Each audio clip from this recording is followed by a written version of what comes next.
Hello and welcome to SquishiVision, where I'm gonna quickly do a reaction to all the episodes of Eyes of Wakanda. I watched this over a period of days last week, and then I went to Empire over the weekend, so I've not had time to react to it, and so we're doing the less ideal thing here of reacting to a show that I've not immediately just watched. So my thoughts sound fresh, and I'm going to be relying a lot on Wikipedia to remember the episode. But overall, I enjoyed it. It wasn't like massively out there in terms of like narratives, but as like a limited miniseries, and it was like what the episodes were relatively short. I think like 25 minute long. Oh wait, half an hour. Yeah, but that's inclusive the credits. So like 25-minute long episodes, and there was only was there only 4 episodes? I thought there was 6. Yeah, there was only like 4 episodes. So it was essentially, a very, very small kind of like thing to focus on. But it gave us the most interesting thing about this episode was this show, this series, really was the kind of exploration into Wakandan history, and using a very kind of popular and maybe not kind of often explored part of Marvel Universe on screen, but like focusing it rather than, and like I think the best thing obviously about the show is that it focuses on stuff from a black narrative. At least I'm assuming that's what it's doing. I'm not black, so I don't want to speak for a black audience. But what I mean is, rather than potentially previous explorations into Wakanda in cartoons, like I don't know if they have enough of X-Men or Spider-Man or whatever have ever like featured Black Panther. I mean, I assume they have been featured something or another. It's usually, I think, through the white protagonists' like eyes. I don't know. Actually, no, there are some white presenting characters in this show, but like none of them are the protagonists. So it was obviously kind of hopefully done through that lens. I mean, the people who were the main kind of like developers and showrunners behind this are all, well not all, but a lot of them, like Ryan Coogler and I'm going to assume Todd Harris, but they don't have a Wikipedia article.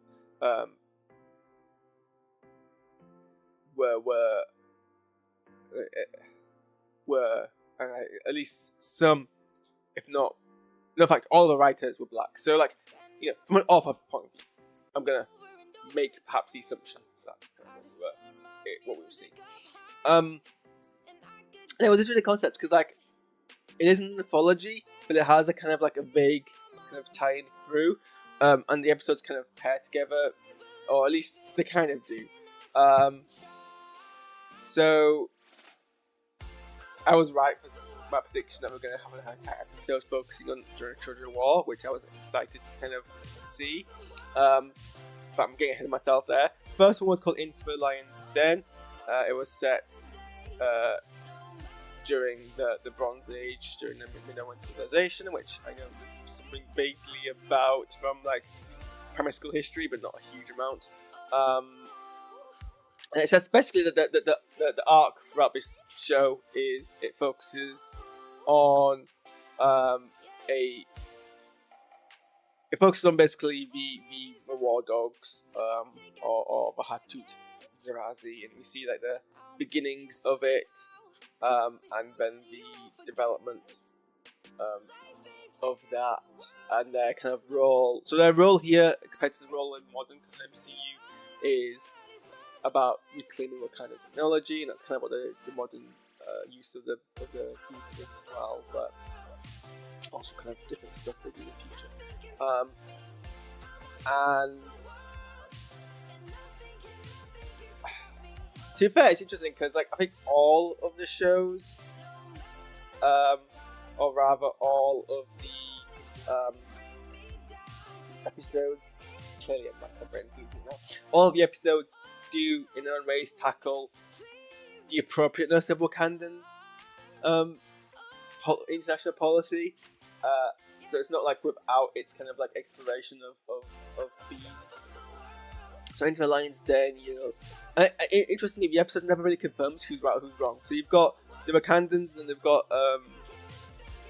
Nani representing Wakanda, and they're having to go find someone who was a former Wakandan agent, and this person is essentially like, a defected from Wakanda because Wakanda's international policy is problematic, and we should be doing more to like liberate people. And the episode kind of like implies that his form of liberation is another form of kind of oppression, and that his form of liberation is actually kind of brainwashing people and not actually freeing them. But we are seeing this episode through Nani's lens, and we don't know how much of a reliable narrator Nani is, even from a dualistic point of view. And we know that Wakanda is problematic throughout all of its history for its kind of non-intervention policy, when it should perhaps adopt more nuance, and that's kind of a lesson we get in Black Panther. So we can at least assume that much. So it's very possible that kind of Nakati is actually right, at least to an extent. Maybe they're not entirely right, and we kind of maybe hope that's not the case, because it obviously depicts Nani as a villain. But there's probably some nuance here, and it's kind of a proto-example of the conflict that we see. And it's kind of implying there's a repeat conflict between Wakandans who are like, actually we should be doing more, and Wakandans who aren't, and for like historically, so it's the Wakandans who are very kind of isolated, who win out, until we get to the point where T'Challa is able to break through that.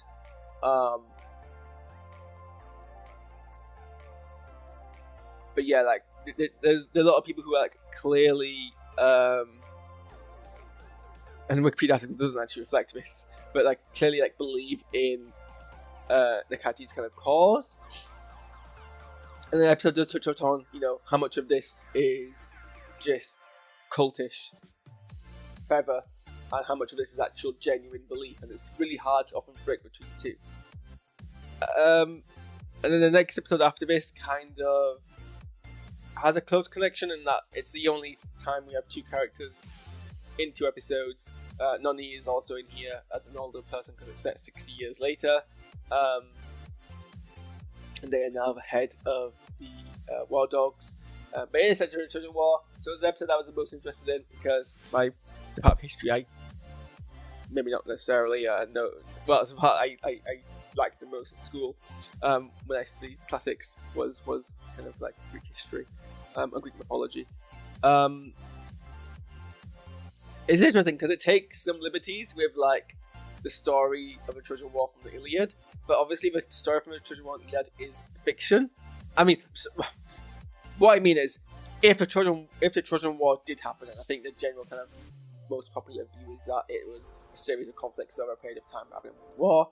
But if the Trojan War happened, it was obviously not going to be entirely what we see on screen. So, there's differences between this and the Iliad, but that's fine because this is like basing off of it. But like there's things like, for example, in the Iliad, the Iliad, all the Trojan War stories, because the Iliad actually ends. The Iliad would have ended before this was set, because the Iliad doesn't actually get as far as the Trojan horse. That might be the Aeneid who covers that. But like across all the stories that cover the Trojan War, Achilles is dead by now, and obviously they're a key character here. Memnon was a real figure in Greek mythology. But they were a king of the Ethiopians, so they would have been a much more significant figure to simply have been like treated the way. I mean, in this episode frames them as a outsider who is simply the friend of Achilles and agrees to go and help Achilles fight without any kind of personal investment, whereas obviously in mythology they were a Greek. Ethiopia. So Ethiopia would have been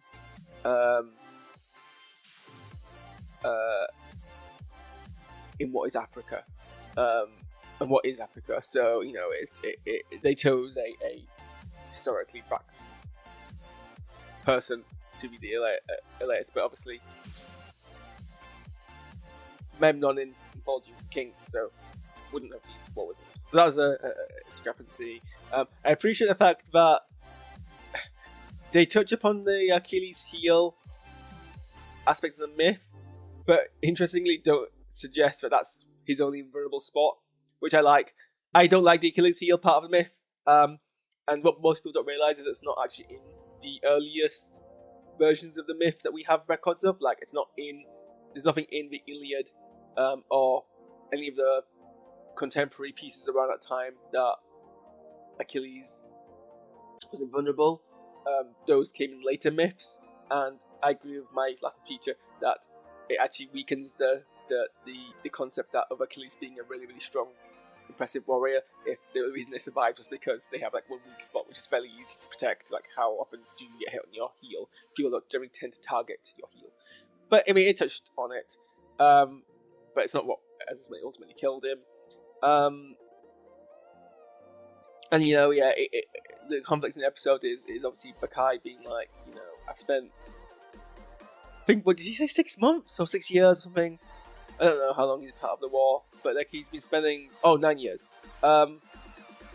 which I think the Trojan War was like 10 years in the myth. So he spent most of the war, fighting alongside his people, and then he's got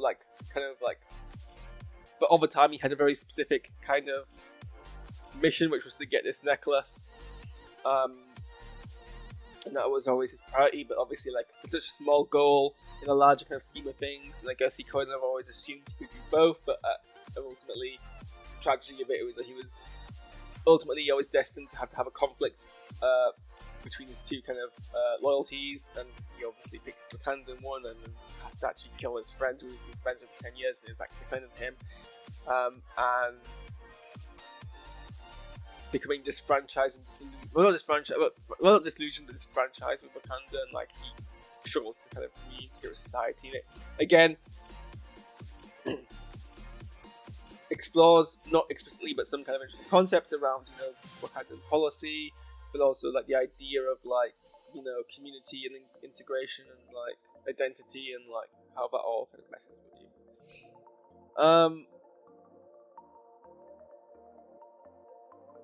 The next episode, it was mostly much more fun one than the previous kind of two, and features the Iron Fist, or a version of the Iron Fist, again in the MCU, and essentially features a female called Basha, who infiltrates somewhere in Asia, getting close intimately with someone to do so, but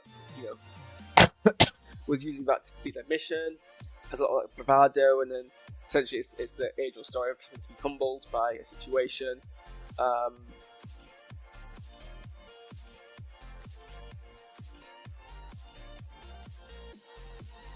And again, it kind of tackles the whole idea of, how if Basha had simply just asked for like the small bit of vibranium from the statue, they would be given it. And it's basically a analogy for, sometimes if you just trust and ask for help, you'll get it. And that again challenges the Wakandan kind of isolated philosophy. That was a kind of theme of the episode. It was essentially there to show a bunch of like animated fight scenes that I like, for different kind of, the Wakandans relying a lot on like kind of like vibranium weaponry versus the Iron Fist kind of more mystical power, and it has some like genuine kind of like fun voice acting in it, which I enjoyed. So yeah, and then in the final episode, sorry, I'm flaking out here, so we'll wrap this up. It was interesting. It kind of like brings it all together narratively, in a way which you don't really expect, considering the more kind of isolated anthology feel of the rest of the show. But we link this. This is what ties it to the larger narrative, and we get one more instance of the War Dogs trying to retrieve some vibranium, and they do so. But then Black Panther from 500 years in the future, which let's do the map. So this is set in 1896. So that would make it 23. So it's much more. It's the future after what we've seen anything in the MCU so far. Like the 24th century. There's a Black Panther, and because Wakanda's continue to remain isolated, it doesn't intervene when these bunch of insectoid horde aliens attack the Earth. Do they appear in anything else? According to Wikipedia, it's something to do with Celestial, so I guess it possibly. Oh no, this is the original comics thing, it doesn't explain. But they're still from the comics. They invade Earth, and Wakanda doesn't help until they're the only one standing. And so this is obviously the kind of theme about should Wakanda be isolated or should it not? And this is kind of like the ultimate kind of payoff to that. And it's revealed that the axe is actually the one we see in Black Panther that Killmonger steals, that kind of then triggers the entire plot of the episode or the conflict of the episode, and then encourages T'Challa to make Wakanda less isolatory, which then would allow them to save the world. It's a weird episode because it kind of like it abandons the format as Marvel shows tend to do of the previous episodes, to like focus on this twist. But I guess the twist does kind of make sense.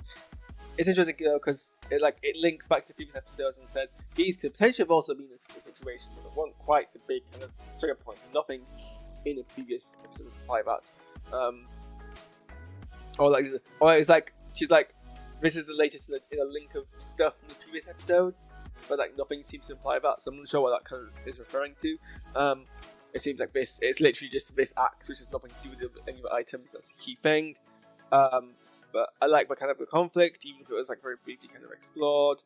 I think the bit with the horde attacking Wakanda is a bit goofy, in a very kind of B-movie sense, but maybe that was the point.